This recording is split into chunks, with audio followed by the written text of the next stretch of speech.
அனைவருக்கும் வணக்கம்.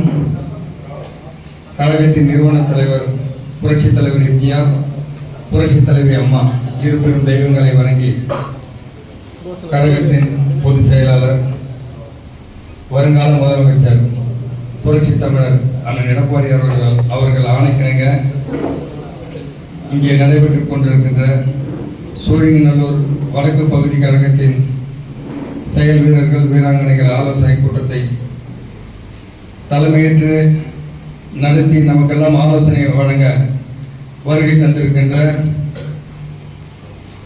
மரியாதைக்குரிய செய்யூர் சட்டமன்ற தொகுதி எம்எல்ஏ, நம்முடைய மாவட்ட கழக பொறுப்பாளர் அருமை அண்ணன் பெரும்பாக்கம் இ ராஜசேகர் அவர்களையும், இங்கே நம்முடன் வருகை தந்திருக்கின்ற சோழிங்கநல்லூர் மேற்கு பகுதி கழகத்தின் ஆற்றல் மிக்க செயலாளர் அருமை சகோதரர் டிசி கருணா அவர்களையும், நம்முடைய மாவட்ட கழகத்தின் அண்ணா தொழிற்சங்க பேரவை செயலாளர் மரியாதைக்குரிய சகோதரர் மனோகர் அவர்களையும், பகுதி கழகத்தின் இணை செயலாளர் சகோதரி அமுதா அவர்களையும், பகுதி கழக அவைத்தலைவர் சகோதரர் குமார் அவர்களையும் மற்றும் இங்கே வருகை தந்திருக்கின்ற பகுதி கழகத்தின் எம்ஜிஆர் இளைஞரணி செயலாளர் சகோதரர் சுரேஷ் அவர்களையும், வட்டக்கழக செயலாளர்கள் 182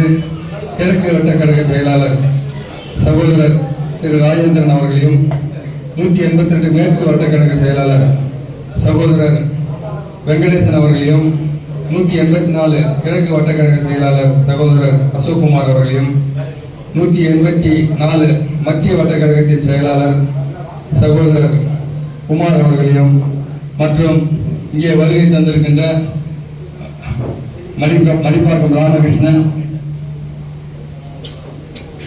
மற்றும் நம்முடைய 182, 184, 193 ஆகிய 3 பகுதிகளை சேர்ந்த அனைத்து நிர்வாகிகளையும் வருக வருக என வரவேற்று நம்முடைய மாவட்ட கழக பொறுப்பாளர் அருமையண்ணன் அவர்களை போட்டதற்கு அப்புறம் நாம் இது நடத்தி கொண்டிருக்கின்ற முதல் ஆலோசனை கூட்டம். அவர் நமக்கு எல்லாம் ஒரு ஆலோசனை வழங்குவார். அதை போல அதை கேட்டு நாம் அனைவரும் செயல்பட வேண்டும் என்ற இந்த நேரத்திலே உங்களை எல்லாம் கேட்டுக்கொள்கிறேன். மேலும் நம்முடைய கழகத்திலே பல சிக்கல்கள்லாம் இருக்கிறது. இருந்தாலும் நம்ம எல்லாம் முறியடித்து நம்முடைய கழக பணியை வெற்றிகரமாக அந்தந்த பகுதியிலே செயல்பட்டு வருகின்ற உள்ளாட்சி தேர்தலாகட்டும், இடைத்தேர்தலாகட்டும், எடப்பாடியார் அண்ணன் அவர்கள் நமக்கு ஆணையிடுகிறார்களோ அதை செவ்வனே நம்ம செய்து காட்ட வேண்டும் என்று இந்த நேரத்திலே உங்களுக்கு எல்லாம் உறுதி கூறிக்கொள்கிறேன். மேலும் நம்முடைய பொறுப்பாளர் அவர்களுக்கு நம்முடைய பகுதியில் யாரை அடையாளம் காட்டுவார், அவர் வேட்பாளர் வேண்டும். நமக்குள்ள ஒரு வார்டில் இவர் தான் வேணும், நம்ம சொன்னோமா அதை செஞ்சு தரோம். ஒரு மீட்டிங்கில் அவர் சொல்றாரு, அவருக்குன்னு ஒரு ஆள் நான் வச்சிடல, நீங்க யாரும் ஒரு ஆளை சொல்றீங்களோ அவங்களுக்கு தான் சீட்டு. அந்த ஆளை நம்ம தேர்ந்தெடுத்து அவர்கிட்ட சொன்னோமா கண்டிப்பா அறிவிப்பாரு. அதே மாதிரி அந்தந்த பகுதியில் நிறைய பேருக்கு இன்னும் பொறுப்பு போடாமல் இருக்கு. ஒரு பகுதி செயலாளர் அறிவிச்சு, வட்ட செயலாளர் அறிவிச்சிருக்கோம், வட்டத்தில் உள்ள நிர்வாகி போடலை. அது ரொம்ப நாளாக நீங்கள் கேட்டு இருக்கீங்க. இந்த மீட்டிங் முடிச்ச உடனே அந்தந்த வட்டத்தில் இப்போ யார் யாருக்கு பொறுப்பு போடணும் அதுன்றது அந்தந்த வட்ட செயலாளருக்கு எழுதி கொடுத்தீங்கன்னா அதை அண்ணன்கிட்ட சொல்லி ஒரு வாரத்துக்கு கூட நான் வாங்கி தரேன்றாரு. 1 வாரம் 2 வாரத்துக்குள்ள அந்த பொறுப்பை நியமனம் பண்ணி தரதா அவர் நமக்கு உறுதி கூறியிருக்காரு.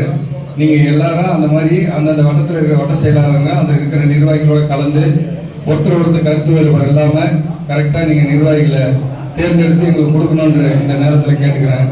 அதே போல் நம்முடைய இப்போ தேர்தல் பணிக்காக கொடியெல்லாம் கொஞ்சம் இறக்கி வச்சிருப்போம். அது எந்தெந்த இடத்துல இருக்குன்னு பார்த்து எந்தெந்த கொடி இருக்குன்னு இந்த வாரத்தில் கண்டிப்பாக எல்லாரும் ஏற்றணும். அதுக்கு ஏற்று நீங்களே ஏற்றிட்டாலும் சரி, இல்லைன்னா அண்ணனை கூப்பிட்டோட வருவார்.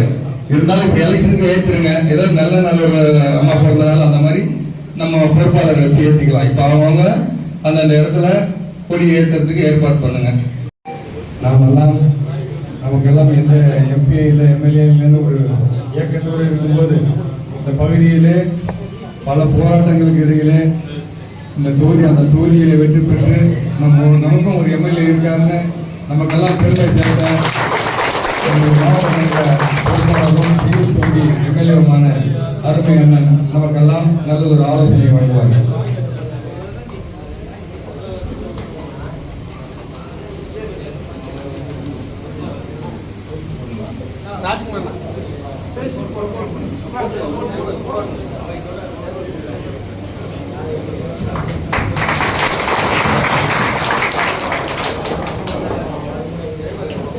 இதே தெய்வம் புரட்சி தலைவர் எம்ஜிஆர், இதே தெய்வம் புரட்சி தலைவி அம்மா, இருவரும் தெய்வங்களை வணங்கி முன்னாள் முதலமைச்சர், கழகத்தின் பொதுச் செயலாளர், நேற்று நம்ம கட்சியுடைய பொருளாளர்கள் பேசுகிறாங்க. எப்போனாலும் எடப்பாடியார் முதலமைச்சர் ஆக வேண்டும் சொல்லியிருக்காங்க. ஏன்னா அது முன்னாள் வாய்ப்புகள்லாம் நிறைய இருக்கு.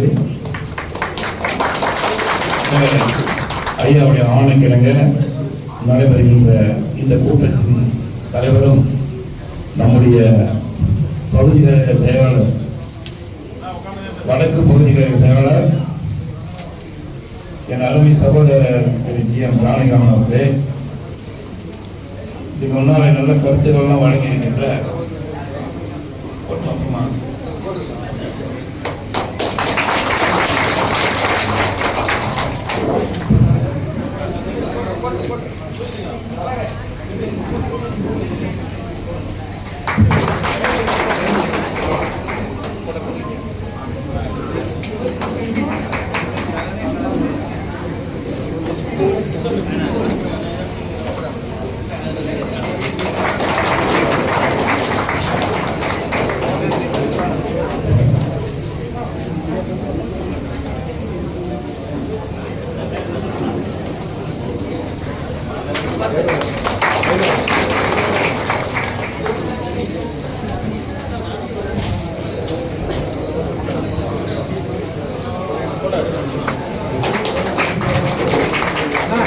அண்ணா